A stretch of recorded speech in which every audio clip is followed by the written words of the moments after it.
It's time for today's travel and cruise industry news. With the latest from travel and cruises around the world, here's your host, Chilliefalls.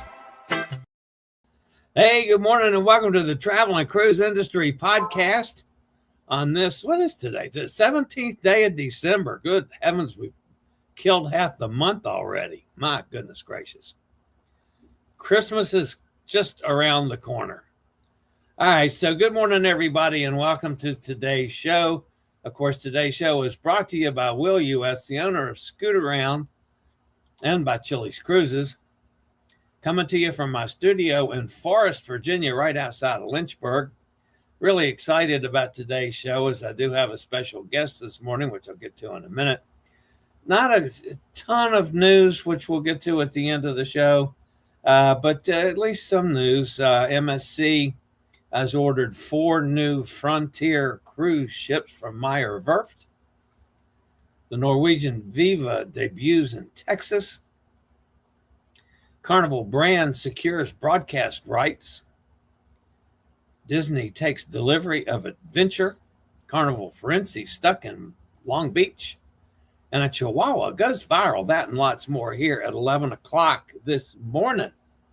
All right, today, folks, is National Maple Syrup Day.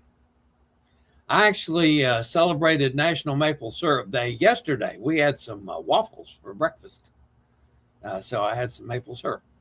Some real honest-to-God maple syrup, not the canned stuff, but some good stuff. This day in history, in 1900, Ellis Island Immigration Station is completed. I'm always opposed to the folks in Washington. Seems like some of them might think about that, about immigration in this country, but that's neither here nor there. All right, so my guest this morning, folks, it's really interesting. There's some interesting parallels between myself and her.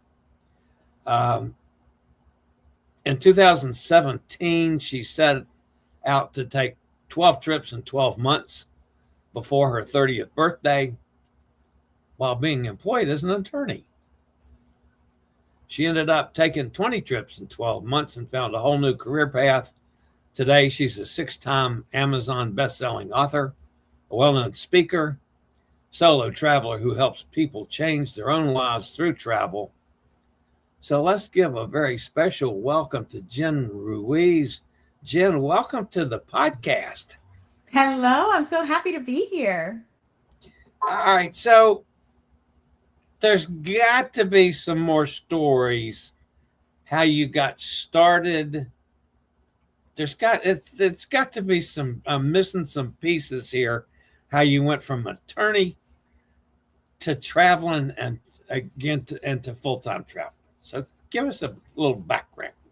I'd love to. So it's really not as different as people think, right? I think it's a lot of the same skill sets of writing, storytelling, oral advocacy. But when I was practicing law, at least as a young attorney, it was a lot. It was a heavy caseload and it was very heavy topics that I was dealing with. So I kind of craved having a creative outlet because I always enjoyed reading, writing, storytelling. And that was something where my work was so demanding that I didn't have that ability to just like have my brain, enjoy happy things. And so writing and traveling and having this outlet, starting a blog became a way for me to have something else to devote my energy into that I just legitimately enjoyed. I just thought it was fun. The same way that, most people do because it's fun to do these things. And at the time I wasn't necessarily traveling when I started my blog. I was, again, a young attorney, super overworked. So I was just writing about lifestyle articles, different things. I just enjoyed sharing lifestyle pieces, reasons why your brother's the most important man in your life, reasons why you should take a solo trip for New Year's, things like that. And as I started writing for Elite Daily, which was my first freelance outlet that I was contributing to at the time for free, I just wanted to have bylines, backlinks to my blog. My articles did well. And an editor found me from Pace Magazine, asked me to write for their travel vertical. And that's how I got started with traveling specifically. I was still working in law. So my first couple articles were like staycation, places I grew up in. I grew up in Philadelphia. So I started writing about, Philadelphia, things to do in Philadelphia, because I grew up there and I already knew about it. I didn't have to travel anywhere. And then my first press trip was when I had the opportunity to write about Universal Studios versus Disney for an article for Pace Magazine. And so I reached out with my confirmed assignment from Pace Magazine to the media people at Universal Studios, let them know, hey, I'm on assignment. I'm writing this article. Would love to be able to schedule a visit. And they were able to comp my ticket. They were able to comp my express pass to go through all the lines. I don't know what the exact word is for their pass. Blanking on it at the moment. But when I showed up, I remember, I took that day, and that was essentially what I considered to be my assignment. So I'm here for free. I have everything comped, and I'm getting paid $150 to write this article. What a cool way to spend the day. Like, this really tops anything I've been doing so far. Like, this is way better than sitting in an office, than going into a courtroom, than fighting with people, than having people call me a paralegal because I look so young, and like, all this passive aggressiveness that I'm dealing with all day. It's not enjoyable. But this, I just get to go around the theme park and like have fun and then write about it afterwards. Like, that's pretty awesome. And so that's how I got started in freelance travel writing specifically. After that, my blog narrowed down into a travel niche specifically, because again, when I started the blog, it wasn't even on my mind. Travel wasn't on my mind. I didn't have vacation days. I was working Thanksgiving Day and Christmas Day. So I was first 20s chic, like how to be thriving in your 20s, even when things are really tough, and you're just trying to establish a name for yourself. And then I rebranded to What's Jen Up To? And then finally in 2016 was when Jen on a Jet Plane was born. And then now Jen on a Jet Plane has been my brand since then for almost 10 years now. And full time since April of 2018. Nice. Was there a specific trip other than the entrance into the success there, a specific trip that pushed you into full time? There was a trip I didn't get to go on. So after my challenge, I had taken on all of my vacation days and all of my sick days, and almost all of my sick days. I still had like 2 left, and I had planned to take one to go to Portugal because I had found a really great deal for $300 round trip. And so I was on my way there, and I did have a doctor's appointment that morning. But my boss called and was like, you're only supposed to take sick days if you're actually sick. And I was like, well, I was at the doctor's this morning. But also I think it was that feeling of, wanting to have more freedom and wanting to have more autonomy over how I spend my time, over how I spend my day. And maybe I was early to that, with now remote work being much more common and it being a value that people look for a lot when they're looking for their place of employment. But at the time, remote work wasn't a thing, and it certainly wasn't a thing in law. But I knew that I wanted the freedom to be able to plan my day as I saw fit. I felt like if I was an adult that had gone through all this level of education, I invested, 6 figures into higher learning and all of that I should have the autonomy of, as long as your work gets done, like how you spend the day doesn't matter. But it still felt like where I was physically and being a body in a chair was in demand of me. And that was not something I enjoyed. So one of the things I love most about my career now is the flexibility to be able to get things done. Usually means I work, twice the hours. Yeah. But I decide which hours I work. And that makes a big difference, I think, to your quality of life when you feel that you have that locus of control. And somewhat you decide where you're going to work from, too. Yes. As opposed to a musty old courtroom in some courthouse. Exactly. Okay, so and again, I don't want to give away the secrets of one of your books, but the first trip you were planning on doing 12 trips, and you ended up doing 20. Where did they go? Were they overseas, or were they all in the States? What kind of balance?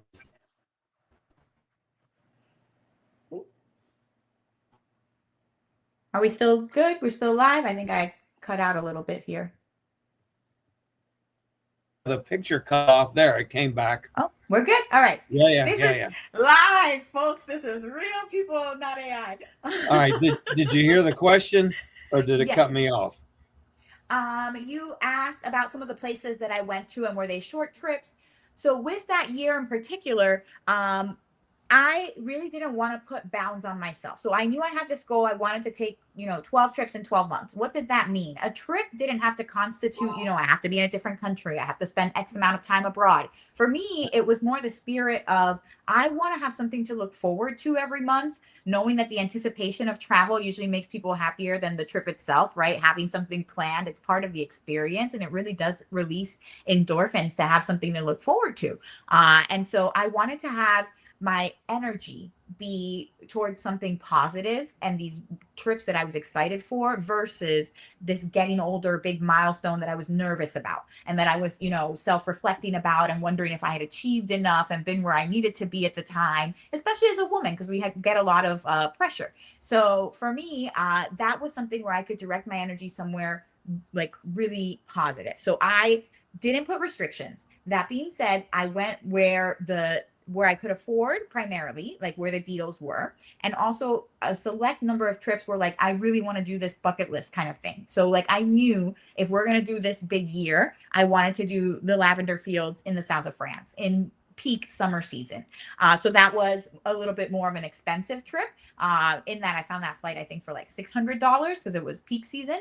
But even then, I feel like I was really working hard on where can I afford to go because I was a nonprofit attorney. So I was on a nonprofit salary and I was learning at the time, how can I do all of this? So if I found a deal, Aruba wasn't on my radar, but I was able to get there for less than $60 round trip using some points. And so now I'm in Aruba. And so different places, even the trips locally, like domestically, I went, I took a day and I went to Epcot for the Food and Wine Festival and I watched the live taping of The Chew and as a VIP guest of ABC, and they gave me a $50 gift card that I went and bought a super expensive margarita with afterwards, and that was a day. But I considered that a trip. I thought that was, a great trip that I took. I went a little road trip and, had a full day there and it was a wonderful experience. So anything where I had something planned, where I went outside of my comfort zone, where I took time to do something, and it might have been a weekend trip, may have been bookended with like 1 or 2 days off, like on a Thursday off or a Monday off, and you take a 3-day trip, come back on a red eye. Might have been a day trip. Maybe the longest trips, like the Paris or the France trip, was about 6 days, but it was over 4th of July where we had those days off with the federal holidays. So I only had to take 2 days off to get the 6-day vacation period. So really strategically placing those days wherever I could maximize them. Okay. In reading some of your work, like currently on your blog, there are some unusual spots. Clarksville, Tennessee, Spokane, Washington. Not two places you would normally find in the travel realm. How do you pick something like that would be unusual to many people, but fascinating to another block of people? And that's where I really encourage people to think like everywhere is a travel destination. Wherever you live is a travel destination for somebody, right? Everywhere is of interest. And I always get sad when I see people being like, there's nothing to do there. That place is boring. And that happens sometimes in the travel space, especially in the professional organizations where people get excited about conferences held in sexy locations overseas. But then there'll be something here domestically and then they'll sarcastically be like, oh, we're heading to XYZ location. I'm like, yeah, we're heading to XYZ location. Like, let's see what there is to do there. And I think I've just had the privilege of, and it really is a privilege, of being a travel writer, a travel content creator, and being able to work with different tourism boards of second, quote unquote, second tier, third tier destinations, just in terms of volume of people that visit every year. And I've been able to see how much there is. Like, I've not gone anywhere and people have been like, there's absolutely nothing to do here. We have nothing to tell you. No one lives here. Nothing's interesting. The trees aren't interesting. Nothing. Like, it's never happened to me. Never happened. And so, and I think that it's part of the fun is to go somewhere and discover what is there to see here, what is really unique about being here, even in the middle of nowhere. What, tell me about your trees. Wow, did you know the trees have this whole network underneath? And like there's so much to learn everywhere you go, and I think just having that natural curiosity helps. Do you always have a contact on a trip? Do you always turn it into where you're dealing with somebody in the local level, or do you just sometimes wing it? Because I travel solo, I am usually at some point dealing with somebody. Not necessarily I'm there for a work trip, but like let's say I'm there for myself. I went to Mexico City for my birthday earlier this year, and I knew I had three big things I really wanted to do that were day trips from Mexico City. So one was to see the monarch migration. The other one was to, which is amazing. The other one was the hot air balloon over the Teotihuacan pyramids. And the last one was Grutas de Tolantongo, which are the hot pools carved into the side of the cliff. And so those three things, I specifically hired locals to take me out. So I am going to be having interactions with locals. I am going to be working with people. And even if I'm not on assignment at the moment, I will probably keep this in mind for future things that I'm pitching or talking about or selling or promoting or anything like that. So it's very hard for me when I'm traveling to turn it off in general. Like it's very hard. Very hard. It just doesn't happen. All right. Many of my audience, probably the majority of my audience, are cruisers. Great. Because that's been the most important thing in my travel, which I've related through videos and talk and whatever. Yeah. You have also done some cruising. Yes. Give us a little bit about your cruising background. Yes, so I'm a solo traveler. So I've been able to do solo cruises, which I think is always surprises people. I think the most challenging part of solo cruising is when you're dining, because you're either going to be dining by yourself and you have to be okay at a table by yourself, or you're going to be dining at a communal setting where you join tables of other people, and you also have to be okay with that. And so I think and I really enjoy it, particularly the smaller cruises. So I've been on 2 cruises with Viking.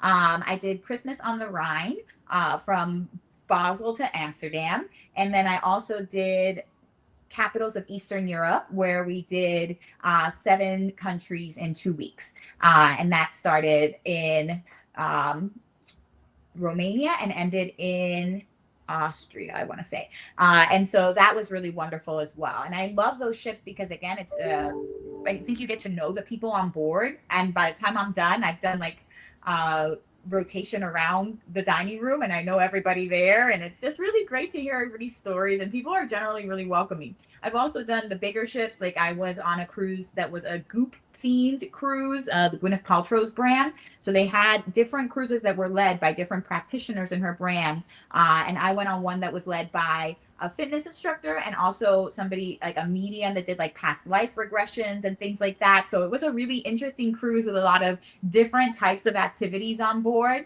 like a wellness focused cruise. That was the Celebrity Edge, I want to say, that we went on for that one. And that was a really wonderful one as well. And that was one where it wasn't necessarily as many communal seating areas. So when I was dining in the areas of the ship, I would be like by myself. And so I think that that's something where I'm a solo traveler and I've become okay with that. And I appreciate cruise ships because they're so easy.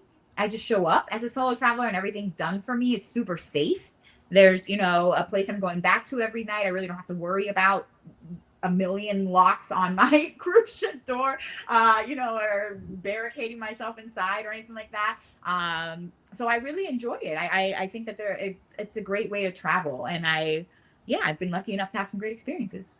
Do you have any secrets on getting past the solo add-ons?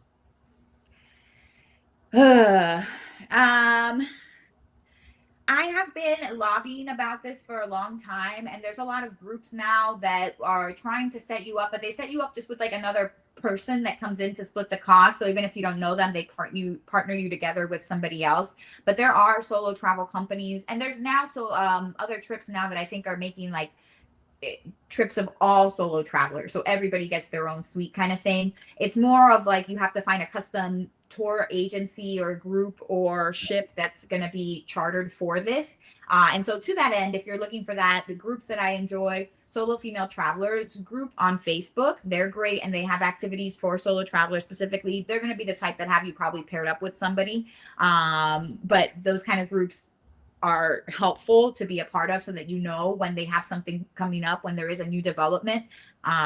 It's something I lobby for. It's definitely a pain. I think if you are interested in monetizing your travels, I can definitely talk about how to partner with cruise lines and have your cruises be comped, because lots of cruise lines work with travel writers and content creators as well. So that's a great way if you're somebody who has a lot of knowledge in the industry.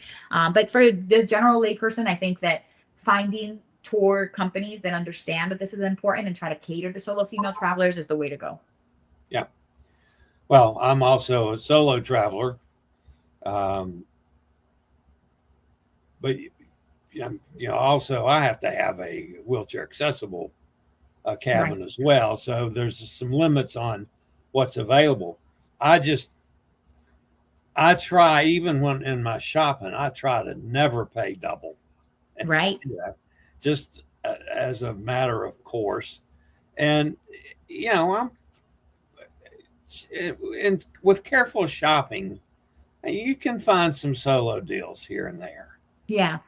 But yeah, so I mean, I still love to go. MSC, I've become a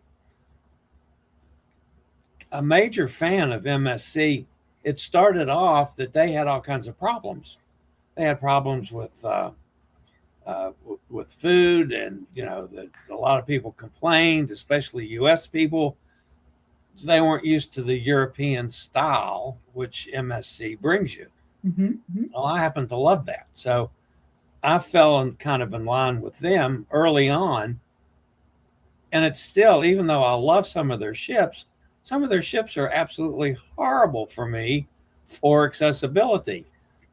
But they've shown me that they're willing to work on it. They welcome me to sit down and say, okay, here's what you're doing right, here's what you're doing wrong. And they'll make notes of it. And several of the ships have had some of my suggestions fixed the next refab they went through. So I like them. And at times they've been a good bargain cruise. Yeah, I love what I do. I do. It's unfortunate.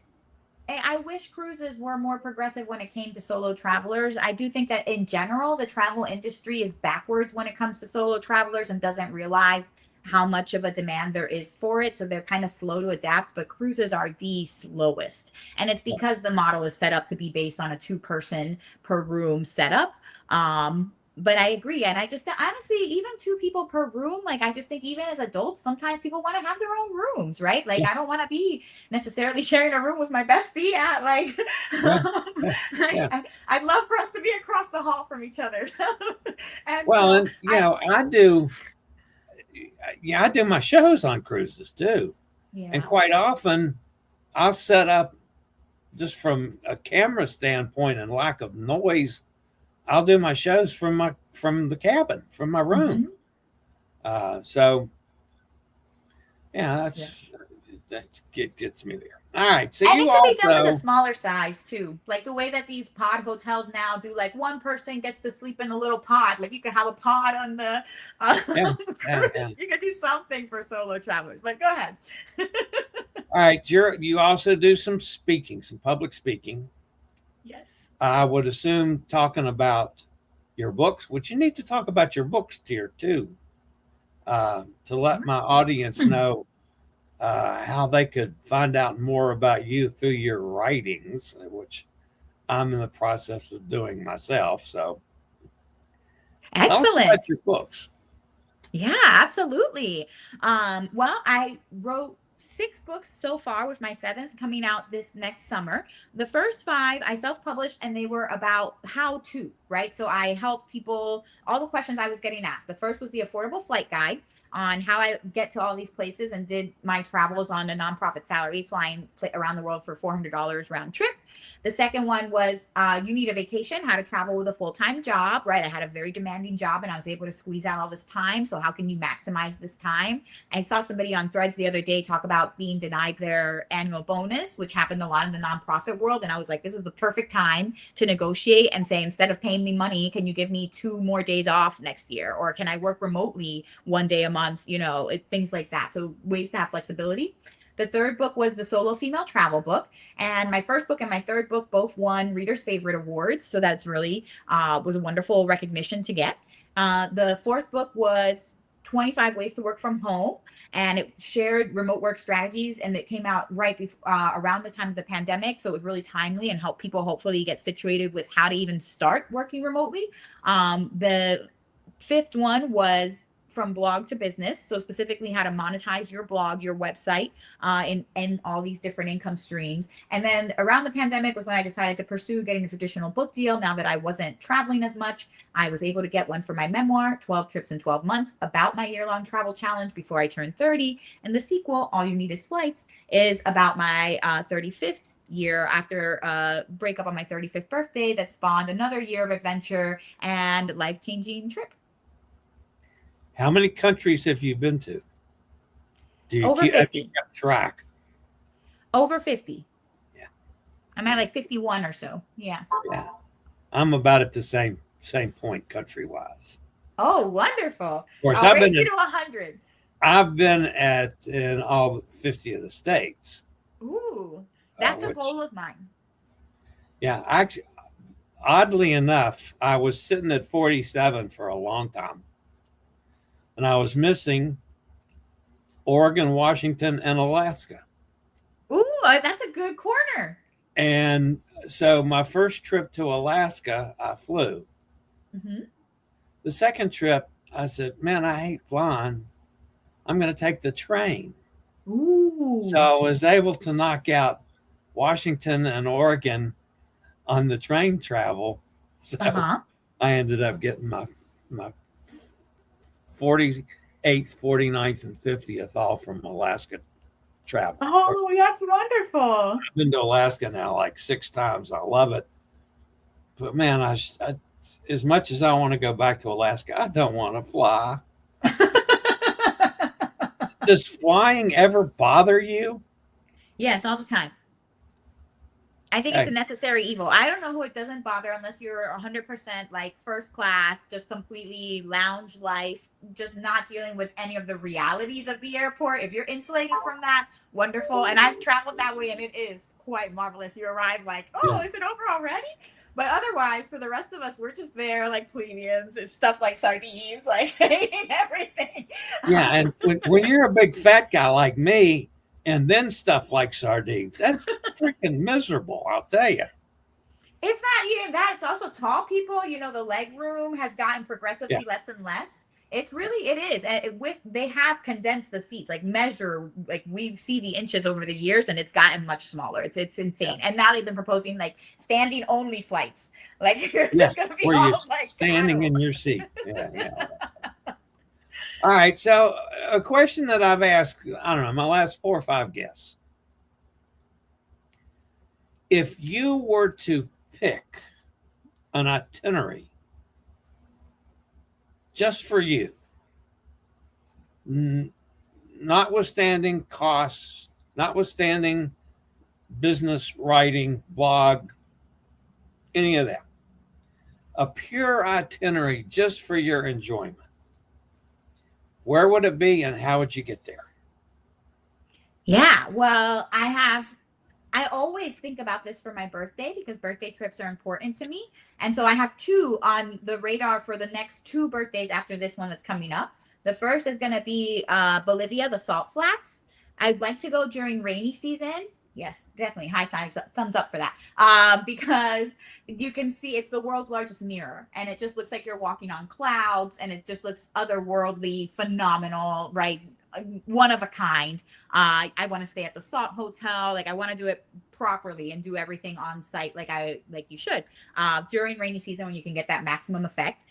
So that's the first one. To get there, I would fly from probably Miami because that's going to be the closest port to get me to La Paz in Bolivia. And then from there, you're going to have to take a bus to get to the Salt Flats. So that would be probably the most direct way for me to get there. And I would spend probably about maybe 4 to 5 days there just to have a day to just fully do just Salt Flats, day to do maybe the other things around the surrounding, a day to just stay at the hotel, like, a day or so of travel. So all of that to allow that, but really that would be my main experience there.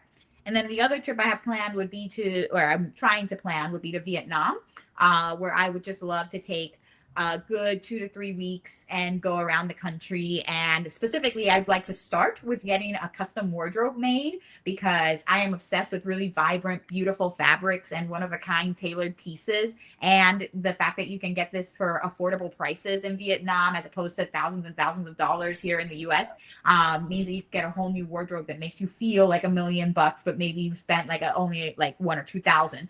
And so I'd love to do that and just get some really staple pieces that were made for me and make me feel really good about myself. And then I'd love to take the time while we're waiting for that to be created to go and explore, to see some of the natural beauty, to do a river cruise there. Yeah, I think that would be wonderful. Do you have any pressers set up for the next little short term?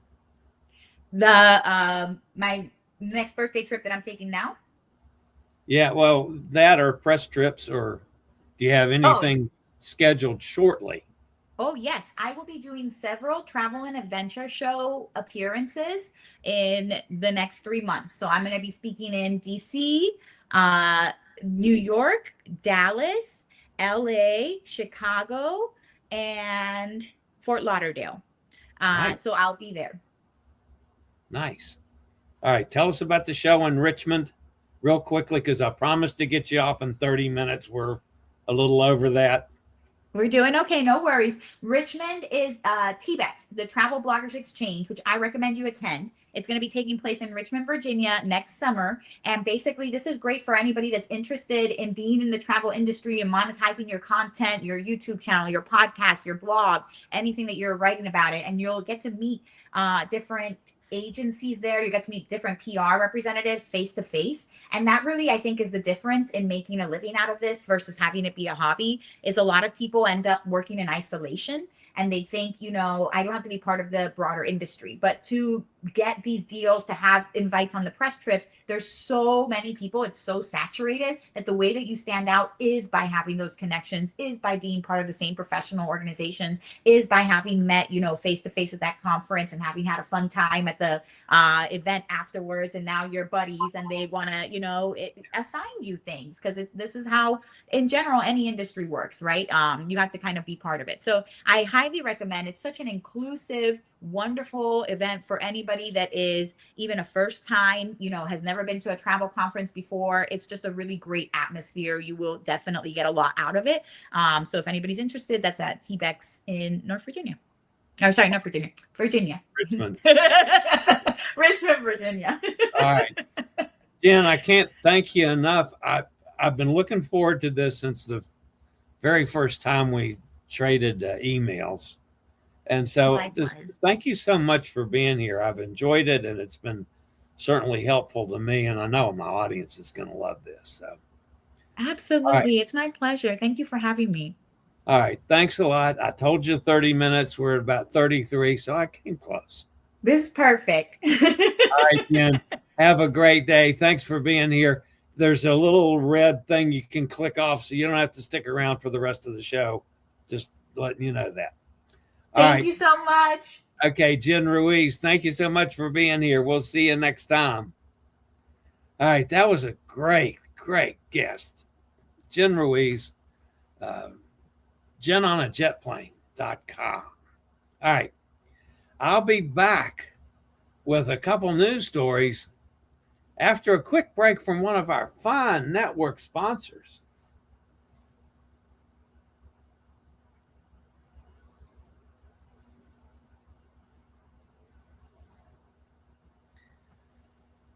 All right, before I get started with the news, I do have some personal updates for you. Yesterday was my second of three iron infusions, the 2.5 hour deal with the needle stuck in my arm. Again, they went in my forearm. This one didn't hurt like the first one did. It's just an unusual place to put that needle. But anyway, so that went fine. They were really busy.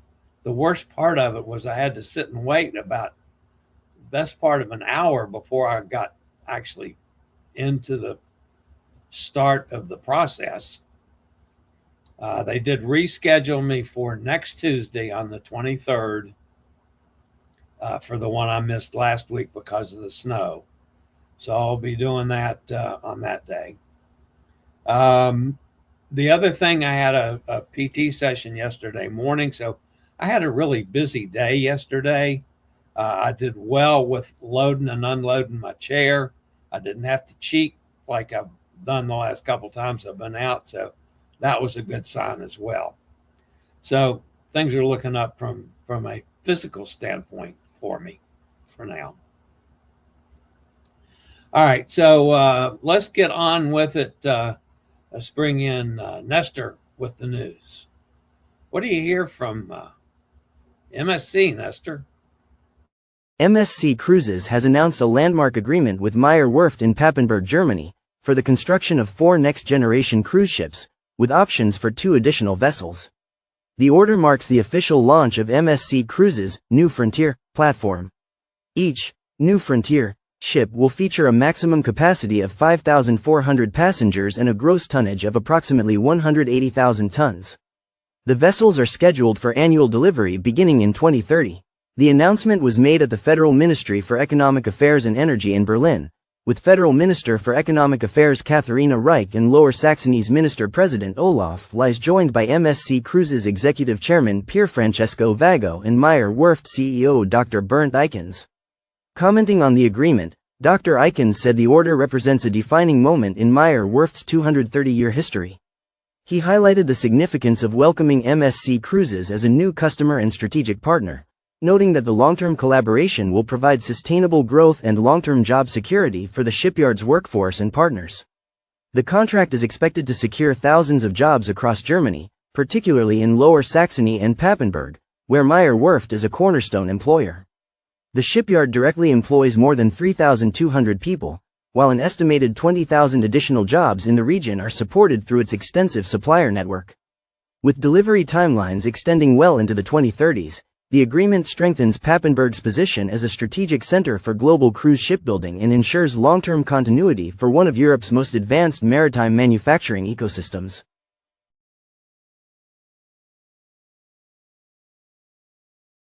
One of Norwegian Cruise Line's newest ships, Norwegian Viva, has made her Lone Star State debut with her first sailing from Galveston, welcoming guests on Saturday, December 13th. This is the ship's inaugural season from Texas, and she will be offering 7- and 14-night Caribbean itineraries through mid-April 2026. The ship is sailing from the new Cruise Terminal 16, a state-of-the-art terminal designed to service MSC Cruises year-round as well as the winter deployments by Norwegian Cruise Line. To book Norwegian Viva from Galveston, call Chillie at 434-258-9264.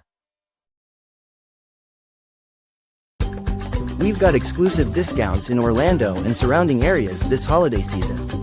Save big on all mobility equipment rentals, including scooters, wheelchairs, power chairs, and rollators. This offer is valid for popular locations like Disney, Universal, SeaWorld, and more. Rentals in Orlando are 20% off when booked by December 31st, and 25% off if you pick up directly from our Scootaround location. Call Scootaround toll-free at 1-888-441-7575 or reserve online. Use SRN 11137. Several Carnival Corporation brands have deals in place that will enable them to broadcast the 2026 FIFA World Cup matches, all 104 of them, between June 11th and July 19th, 2026. Princess Cruises, Cunard, Holland America Line, Seabourn, and P&O Cruises announced that they had secured the rights to show the matches onboard their ships via the Sport 24 special event channels. The Meyer Werft shipyard in Germany has officially handed over Disney Adventure to Disney Cruise Line, bringing the ship one step closer to her maiden voyage. The December 16th delivery of the ship makes her the largest in the Disney fleet, with capacity for 6,700 guests. The ship will sail her maiden voyage in March 2026. Based in Singapore, Disney Adventure will sail short cruises to nowhere. A technology glitch appears to have caused a major, overnight departure delay of a Carnival Cruise Line ship's Mexican Riviera voyage. Carnival Firenze, sailing round-trip from Long Beach, was due to leave port on December 15th but was forced to remain in port due to a connectivity problem, a major computer system failure, the full details of which are not known. The technology problem delayed the ship's departure by a full day. Cruise guests can meet all kinds of passengers on board during their sailings, but one extra special guest was stealing hearts left and right during a recent voyage on board Royal Caribbean's Freedom of the Seas. The cruising journey of a 3-pound teacup Chihuahua, named Blondie, is going viral on social media.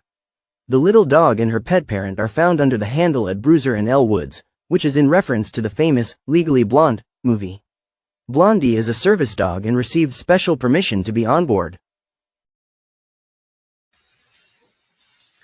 Cruise around the world with the Will Model C2. That's the chair that I use. Our chairs will easily fit through accessible cabin doors and can navigate those tight spaces and crowded places. To see if Will may be right for you, click on the link below to schedule a test drive. Just tell them to use code Chillie for all your mobility needs.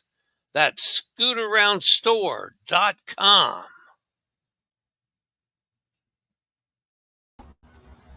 All right, that puts an end to the news portion of today's show. Let's go over and see who's in the chat room. Okay. Joanne's with us, says good morning, Chillie.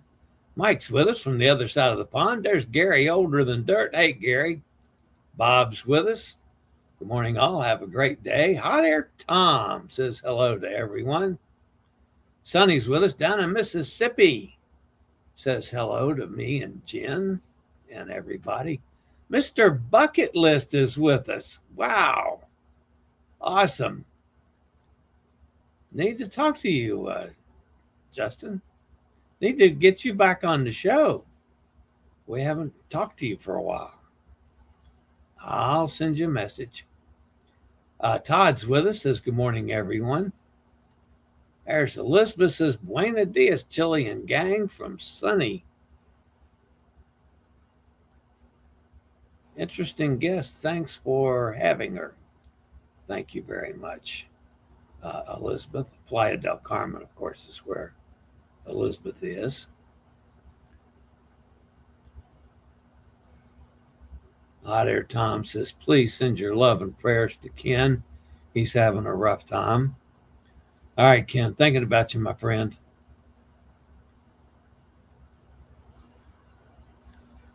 Sonny says, will do for Ken. Everybody's thinking about Ken now. Very good.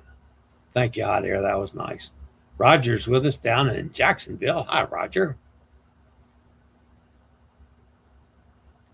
I checked in on the February 7th Grandiosa cruise yesterday.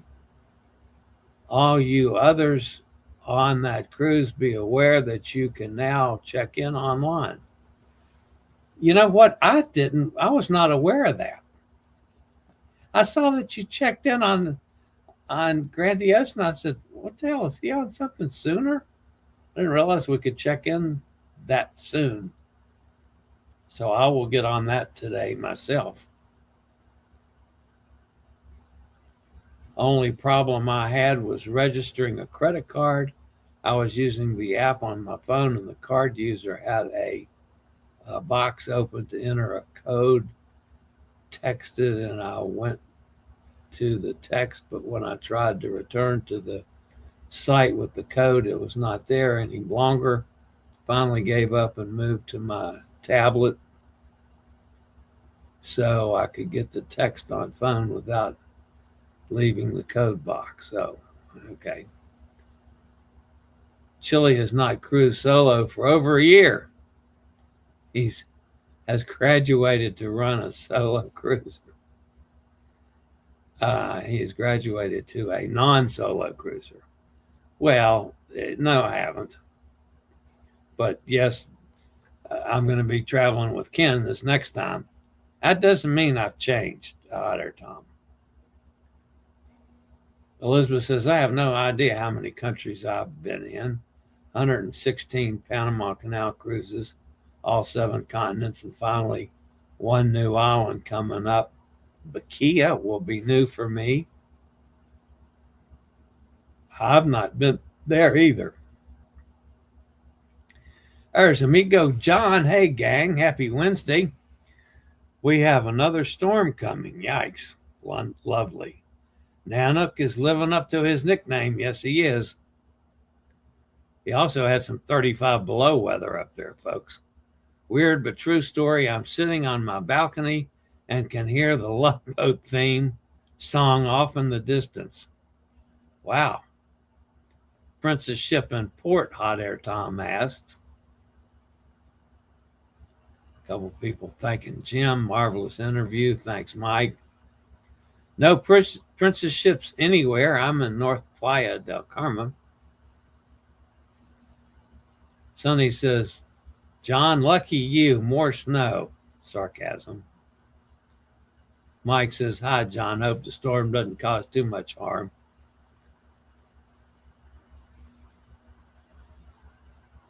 Elizabeth says, let's hit the thumbs up for a great show. Thank you, Elizabeth. I appreciate that. Eli always mentions that, and I do appreciate it, folks. Mike says, my prayers for Ken. Can you let us know what's going on without breaching privacy? Not yet, but he is he's very depressed and not eating. Okay, so we got to put a stop to that.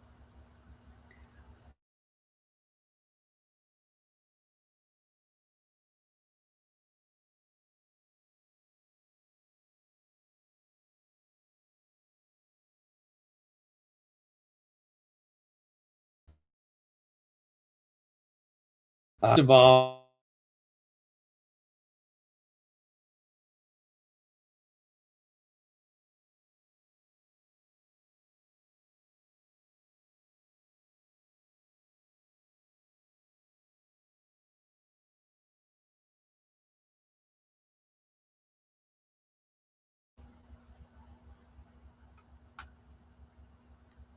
well,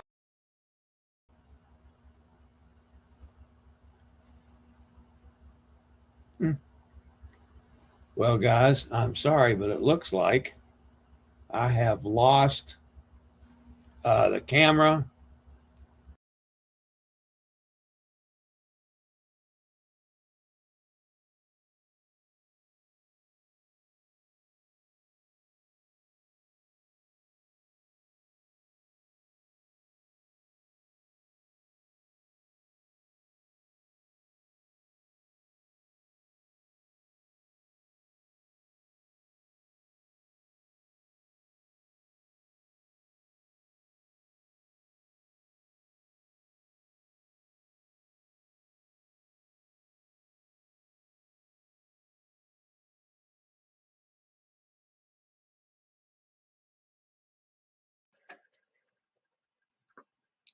I regularly post videos on all facets of the travel and cruise industry. So if you like to keep up with the latest in cruise ships, ports of call, cruises themselves, Chillie chats, and travel and cruise industry news, just hit the little subscribe button in the lower right-hand corner, hit the bell notification so you'll be notified when a new video is up or we go live.